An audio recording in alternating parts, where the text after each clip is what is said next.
বর্তমান অর্থনৈতিক বাস্তবতায় বাংলাদেশ দেশি বিদেশি ঋণের ফাঁদে পড়তে যাচ্ছে বলে আশঙ্কা করছে সিপিডি। প্রতিষ্ঠানটির সম্মানিত ফেলো অর্থনীতিবিদ ডক্টর মোস্তাফিজুর রহমান বলেন, এমন পরিস্থিতি এড়াতে রাজস্ব আয় বাড়ানোর কোনো বিকল্প নেই। এ সময় সিপিডি নির্বাহী পরিচালক ডক্টর ফাহমিদা খাতুন বলেন, ভঙ্গুর ব্যাংকিং ব্যবস্থা, উচ্চ মূল্যস্ফীতি ও বিনিয়োগ ঘাটতি নতুন সরকারের জন্য বড় চ্যালেঞ্জ হতে পারে। ইমদাদুল্লাহ বাবুর রিপোর্ট। গুরুত্বপূর্ণ বাংলাদেশের অর্থনীতি 2025-26 নির্বাচনী বাঁকে বহুমাত্রিক ঝুঁকি বিষয়ে এই পর্যালোচনা সভার আয়োজন করে বেসরকারি গবেষণা প্রতিষ্ঠান centre for policy dialogue CPD. এতে মূল প্রবন্ধ উপস্থাপন করেন প্রতিষ্ঠানের নির্বাহী পরিচালক অর্থনীতিবিদ ডক্টর ফাহমিদা খাতুন। তিনি বলেন, ছাত্র জনতার অভ্যুত্থানের পর অর্থনীতি ও ব্যবসা বাণিজ্যে স্থবিরতা কাটবে আশা করা হলেও পরিস্থিতির কাঙ্ক্ষিত উন্নতি হয়নি।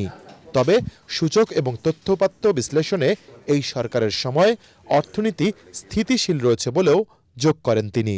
এত বড় বড় ডিসিশন এবং অর্থনীতির একটা খারাপ অবস্থা থেকে পুরোপুরি টার্ন অ্যারাউন্ড করা খুব সম্ভব না। তারপরেও আরও হয়তো সুযোগ ছিল, সেখানে নীতিগত সিদ্ধান্ত নেওয়া হয়েছে, সংস্কার কর্মসূচি হাতে নেওয়া হয়েছে, কিন্তু আবার কোনো কোনো ক্ষেত্রে সংস্কার প্রস্তাবনা আছে, সংস্কারগুলো অনুমোদনও হয় নাই। সামগ্রিকভাবে এখানে আপনি একদম খুব ভালো আবার খুব খারাপ এটা বলা যাবে না। আমরা ওই অ্যাভারেজের মতোই, যে দুই দিকের একটা মিশ্র অবস্থায় আমরা রয়েছি। এ সময় সিপিডির সম্মানিত ফেলো ডক্টর মোস্তাফিজুর রহমান বলেন, দেশের অর্থনীতি 1980 সালের পর নেতিবাচক ধারায় ফিরেছে।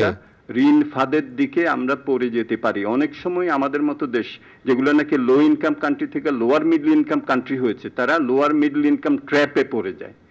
অনেক দেশ লোয়ার মিডল ইনকাম থেকে আপার মিডল ইনকাম হয়, তখন আপার মিডল ইনকাম ট্র্যাপে পড়ে যায়, যেটা ল্যাটিন আমেরিকা হয়েছে।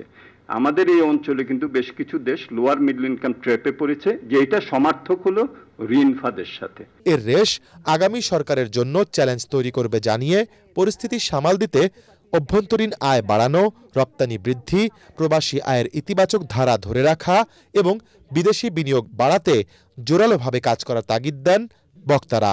বাজেটে একটা স্পষ্টতা আনা দরকার বলে আমার মনে হয়। অন্তত পক্ষে 2026-27-এর বাজেটে আমরা এটা অবশ্যই এক্সপেক্ট করব যে আমাদের রাজস্ব ব্যয় কেবলমাত্র দেশি এবং বিদেশি ঋণের সুদের ব্যয় না, সুদ এবং আসল দুটোরই ব্যয় দেখানো দরকার, যাতে করে আমরা প্রকৃত পরিস্থিতিটা জানতে পারি। সরকারি অর্থ ব্যবস্থায় শৃঙ্খলা ফেরানো এখন সবচেয়ে বড় অগ্রাধিকার। রাজস্ব আদায় বাড়ানো, উন্নয়ন ব্যয়ের বাস্তবায়ন জোরদার করা এবং ঘাটতি অর্থায়নের সংযত নীতি অনুসরণ করাটা হবে সামষ্টিক অর্থনৈতিক স্থিতিশীলতার একটা ভিত্তি। অনুষ্ঠানে অংশগ্রহণমূলক সহিংসতা ও কালো টাকার প্রভাবমুক্ত নির্বাচনের মাধ্যমে গণতান্ত্রিক উত্তরণে জোর দেন আলোচকরা। ইমদাদুল্লাহ বাবু, ATN বাংলা, ঢাকা।